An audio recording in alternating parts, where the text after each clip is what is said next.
guys, it's Karen from A Yarn Tale. I'm coming to you from Chicago, where I live with my husband, our 3 kids, and our dog Max. This is usually a knitting channel where I talk about all the things that I'm working on, projects that I've cast on, or things that I've seen that I'd like to cast on, or things that I started but have kind of fallen out of love with and will likely never work on again. But this video, and hopefully series of videos, is going to be something a little bit different. So instead of just generally talking about projects, I wanted to take one in particular and follow it from the start all the way through to the end. And that project is the Stephen West Mystery Knit Along. And I keep looking down because I have last year's shawl here. This was my shawlography from last year. It was my first year participating in the MKAL. I still have 1,000 ends to weave in, don't judge. I know you have them too. But I really enjoyed knitting the shawl, even if I haven't worn it, just because it was really fun to be working on the same project as thousands of other people and just kind of see what color palettes they used and how the yarns knit up and how different everything can look, even though it's the same pattern. So this year, I enjoyed the process so much that I wanted to kind of share it with you, and so that if you are participating in the knit along, you can sort of commiserate, and if you're not, you can still be a part of it in some way just by watching someone else suffer through it. So if you are new to mystery knit-alongs and you have no idea what I'm talking about, I'll give you a quick recap. So every October, Stephen West, a knitwear designer, releases a new shawl pattern, and instead of just releasing the whole pattern all together, he releases it bit by bit each week of October. So October 6th is cast on day, and if you've purchased the pattern, then on October 6th, you'll receive the first portion of the pattern that's called the first clue, and then everybody kind of frantically knits the portion of the pattern that's been released, and you don't really know where the pattern is heading. So there's no image of the completed shawl, so it's all kind of a mystery. So then the second week, October 6 plus 7, October 13th, that Thursday, he'll release part 2, and then the following week, part 3 and part 4, until by the end of October, theoretically, if you've managed to keep up with the enormous amount of knitting, you'll have a completed shawl. So I'm excited to take part, but I have some things I want to go over first. So like I said, this was last year's shawlography, and you needed 5 skeins of fingering weight yarn, 5 different colors of fingering weight yarn. And I kind of was too bananas. I mean, this shawl is like all over the place as far as color schemes. I love the navy, I like the brown and the white, but like there's this crazy green and there's that really bright pink, and it was just a lot. And I think it was really fun to knit, but I think that's part of the reason that I haven't thought to finish it up and reach for it to wear, because like it's just not, it's very well outside of the color palette that I usually knit with and wear. So for this year, I was like, okay, well, what am I gonna do here? So this year he released the yarn requirements, and you need 5 skeins of fingering weight again, but it's only in 3 colors. So you need 2 skeins of one color, and then 2 skeins of a second color, and then a single skein of a third that acts as kind of an accent. So I wasn't really excited about the idea of buying all new yarn. One, because that's just really expensive. I mean, he has kits that Stephen and Penelope sells in their store, but they're kind of pricey and they're really hard to get. You have to kind of log in at a particular time and hope that nobody takes it out of your cart. And I just wasn't organized or motivated enough to go the kit route. And I also wasn't really excited about spending a lot of money on something that I might never finish or wear. So I thought, okay, I'll go a different way. And I looked at knit picks because they're pretty affordable. But then I thought it would be really fun to dye up my own yarn. I have been experimenting with dyeing a little bit, and it's really fun, and it's pretty economical if you are happy with a messy process, which I guess I'm okay with. So if you watched my regular podcast, you would have seen, but I split up 200-gram skeins into a bunch of minis, and I just was dyeing them up into sample colors. So I knit some of those mini skeins up into swatches to see what I liked when they were knit up. So my first combo was light purple, dark purple, and then a tan color. Because I thought that's pretty, okay, you can't see it, there you go. Like, that's pretty calm as far as color palettes, and I do think it's a palette that I would wear. I've been really into kind of lavenders and purples lately, and I thought this would be right up my alley. I did the trick where you take a photograph of the yarns next to each other and then turn it to grayscale to see if there's enough contrast. And the grayscale photo said that these were really close, but I kind of didn't believe it. I was like, no, they're not that close. It'll be fine. Then I knit it up and my swatch looked like this. And I do think they're kind of too close. I mean, the tan and the purple, the light purple are just, there's not a lot of contrast there. So I like the purples together, but I was not sold on the combination of the tan. So I was like, okay, let's keep on going. So I had a bunch of pinks and I did the same thing. I did light pink, dark pink, and a dark brown. But I thought that I kind of have the same problem. This dark brown and the dark pink are really close. I mean, it's kind of similar to what I've got going on with the lights in the first swatch. So I was kind of bummed because I like this swatch generally, but I think if the whole shawl ended up looking like this, or a lot of it, I'd be really disappointed. So, all right, I was like, keep on going, keep moving. So I knit up a bunch of blues because, oops, that's the back.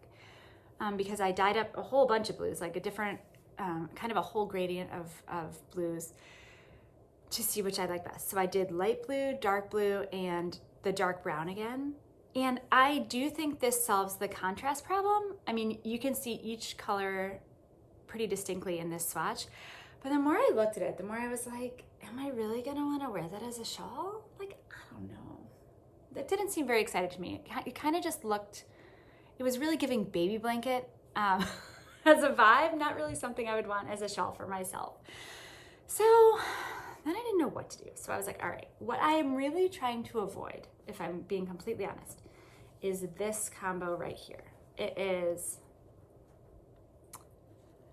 a charcoal gray, a light gray, and then this acid green color. Because I ordered some new dyes from the starter kit that to expand on the starter kit that I bought when I first started dyeing. And I wanted to get this pink color, but when I first ordered, the company I get my dyes from made a mistake and sent me this acid green instead of the pink. And I was like, okay, well, cool, right? They actually said I could keep it and they'd send the replacement. So I still have this. And I dyed it up just to see what it would look like. It's definitely not my color, but I still kind of like how it looks. And I thought this would be a really great combo, but then again, am I gonna wear it? No, I'm not gonna wear that color, but I do think it would be super cool and graphic. So I knit it up in a swatch just to see what it looks like. And this is what I got. And I do think it looks amazing. I mean, that is cool. But like, I'm not that cool. So then I was like, okay, what if I did the grays, but then I did different contrast colors? So I added in this blue and I was like, what if I did blue, light gray, dark gray, and then this blue color, which, I mean, okay, it's okay. And then I put the purples in, and you guys, I really like this. So I think what I have landed on thus far is light purple, dark purple, but instead of the tan that I did for my first swatch, I would use the gray. So you have to kind of use your imagination, because by this point I had swatched a whole bunch of different color combinations and I was kind of, the novelty of swatching had completely worn off. So this is as good as I was gonna get as far as swatches. But I think this is where I'm gonna land. So I would do the two purples as my mains. So 2 skeins of the dark, 2 skeins of the light, and then a single skein of that light gray. And I think I would wear that. I mean, that's nice. So hopefully next week I can dye up 5 full skeins of these colors and be ready for cast on day on October 6th. So what I would like to try to do with this video series is hopefully every week, at the end of the week, I would sort of release a video that goes through my experience with knitting up that week's clue and how I'm liking it so far, or if I don't like it, or if I ran into a whole bunch of problems, we could sort of talk that through. The pattern is called Twists and Turns, and Stephen recommended that you get a cable needle, so I'm assuming there's a whole bunch of cables in there, which sounds great to me because I love the look of cables, but I haven't knit too many of them, so that'll be great. I am hoping to release one more video before cast on day, so if and when I dye up the full skeins, I can show you how they look like after they're dyed. Okay, so full disclosure, I have tried to film myself dyeing yarn before with absolutely no success. So I'm still pretty new at dyeing, and I really need to pay attention when I'm doing it. And I usually just dye my yarn in a single dedicated dye pot in my kitchen. So I don't use that pot for anything else, and I keep it in the garage when I'm not dyeing so that no one accidentally poisons themselves. But it's really hard for me to manage the camera and like get a good angle and show what I'm doing, and also not get acid dyes everywhere and screw up my dyeing process. So I'm hopeful that I'll be able to show some of the process of dyeing up the yarns for the MKAL, but I don't know. I'm gonna see how it goes. I'll try my best. But either way, I'd still like to do another video before Cast On Day on October 6th so that we can kind of see the final palette that I settled on, and I don't know, sort of get excited for Cast On Day. Cast On Day is not for a couple of weeks, and I've pretty much cleared off my needles with previous projects that I had been working on. So I was sort of at a loss for what to work on. And I know this isn't a regular podcast episode, so I don't want to get too far into it, but I have become totally obsessed with a new pattern. I don't know if you've seen this, but it only came out like a couple weeks ago, a week and a half ago, and it is beautiful. This is the Bloom Vest by Camilla Vad. I knit her Magnolia pullover not that long ago, and I love it. The Magnolia pullover is a top-down sweater that's knit in the round, and there's this lace pattern at the hem. That was a real bear to knit, but I got through it, and I love this sweater. So I like the fit of it, and I think I'm gonna like the fit of this vest as well. It has, it's knit at a really sort of big gauge. I am knitting it on a size 10 needle, but it's really weird. Okay, I'm not doing a good job of explaining this. So this vest is knit out of Isager Eco Baby, which is, I should look this up. It's 68% baby alpaca and 32% cotton. It has 250 meters to 50 grams. So I don't know what that translates to as far as, it's a chainette yarn. I don't know if you can see. So it's a really interesting texture. It's very, very soft. I would say it's like a DK or a fingering. I should look that up. I don't know, whatever it is. It's this natural color. And then you hold 3 strands of mohair along with it. And then as you go along, you sub out the colored mohair for a natural color mohair. First a single strand, and then 2 strands, and then 3 strands, or never 3 strands. 1 and then 2. And then there's always a little bit of the color, regardless of how far up you get. It's knit bottom up. So, okay, so I was really excited when I saw this, but then I started pricing it out to actually buy the yarn, and I was like, oh my God, you guys, it's so expensive. So the Eco Baby is not that expensive. I don't remember what it was, but I wasn't like personally offended by the cost of the yarn. But the mohair, you need so much mohair. So you need 200 grams of the natural mohair. Wait, let me think of this. You need 100 grams of the natural mohair and 100 grams of the colored mohair. So that's 200 grams altogether. And mohair usually comes in like a 25 gram little skein. So that means you need 8 balls of mohair, which most of the mohair I buy is like 15 bucks a ball. So that's like pretty pricey. And I really want to put sleeves on this because I don't really wear vests, but I do think I'd wear a sweater with sleeves, and especially if I did that ombre effect on the sleeves as well. Oh my gosh. But then that means I basically need twice the yarn. So I would need 16 balls of mohair. Like, no, that's like $300. And that's not even including the Eco Baby, which is cheap, but I mean, it's not free, right? So I was like, shoot, I don't think I can make this sweater. I mean, that would be like almost a $400 sweater, just the yarn alone, which, I mean, I'm all for enabling people, but that is ridiculous. So I was really bummed, and I'm like, well, but I really want it. So then I thought, what if I dye up my own mohair? Because now I'm a dyeing machine, right? I'm obsessed with dyeing yarn. So I did it, you guys, I did it. I bought a bunch of mohair, and undyed mohair that you use to dye your own is much more economical. It's more, like it comes in a larger put up. Hang on, I'm gonna show you. So it comes in these big 50-gram hanks. This does not look that good on camera, but let me tell you, in person, it is beautiful. So I dyed up 4 50-gram hanks of it because I figured I would need 200 grams of the natural and 200 grams of the colored mohair if I was gonna add sleeves.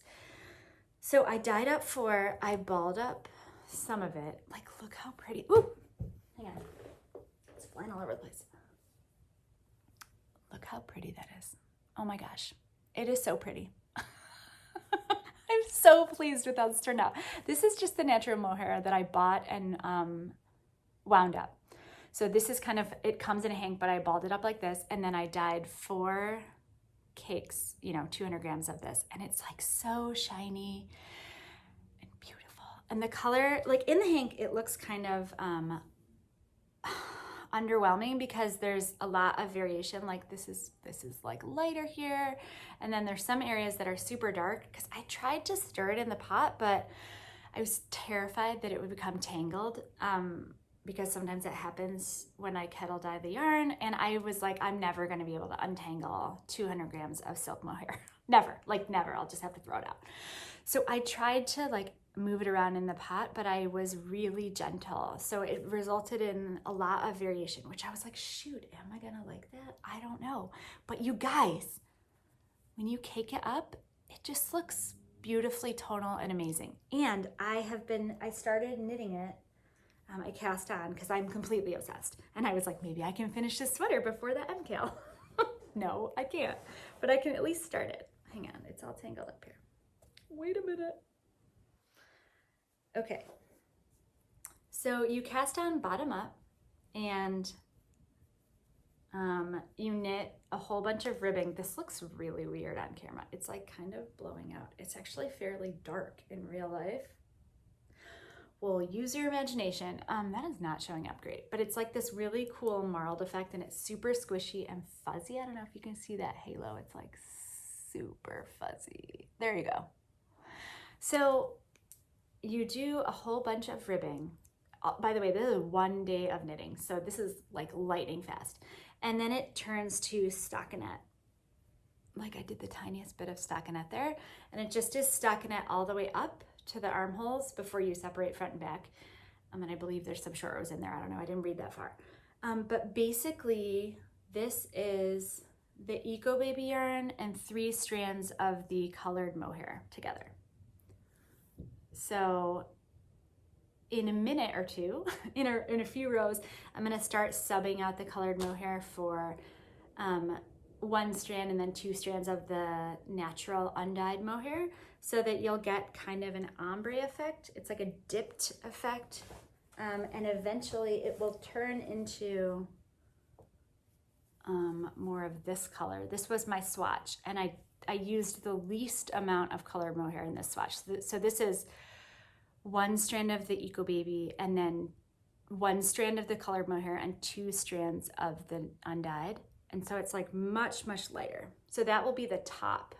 This is like not showing up. That will be the top of the vest. So it will gradually fade from this saturated color all the way up to this, which I'm like in love with. And then the best part, there are these wackadoodle circles on there. There's only 1 photo in this pattern, so I'm really not doing it justice. Hang on, maybe there's like a pencil drawing. I don't want to give anything away. Oh, there is. Okay. Oh, this is like the faintest pencil drawing. So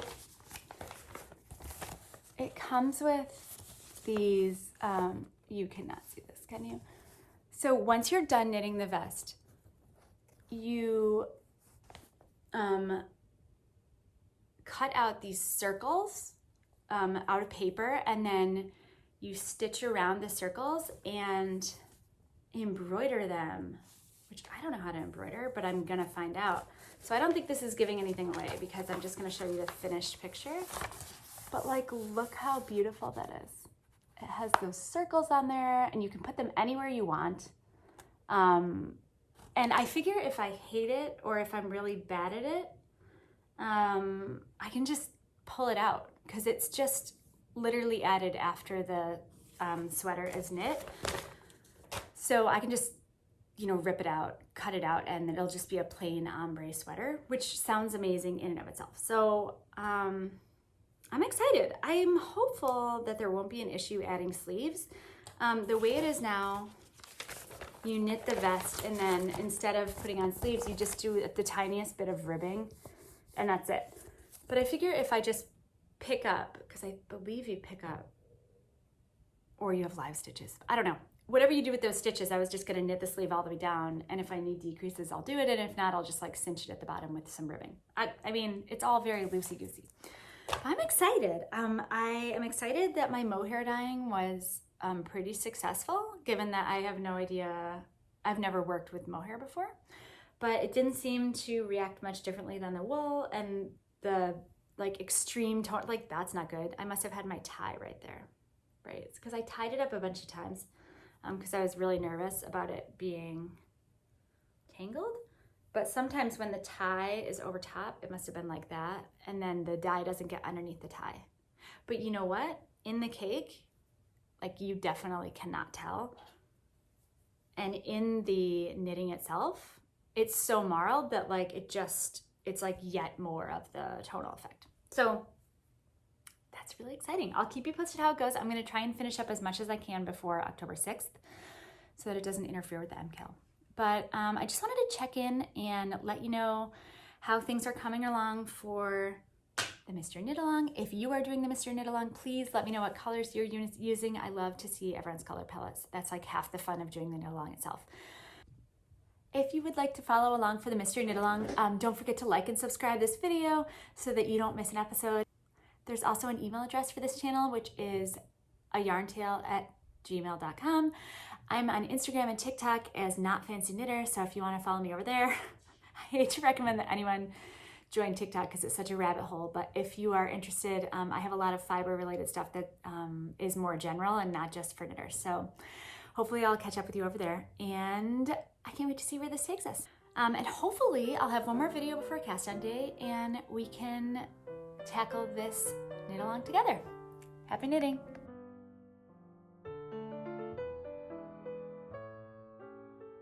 Max, say hi.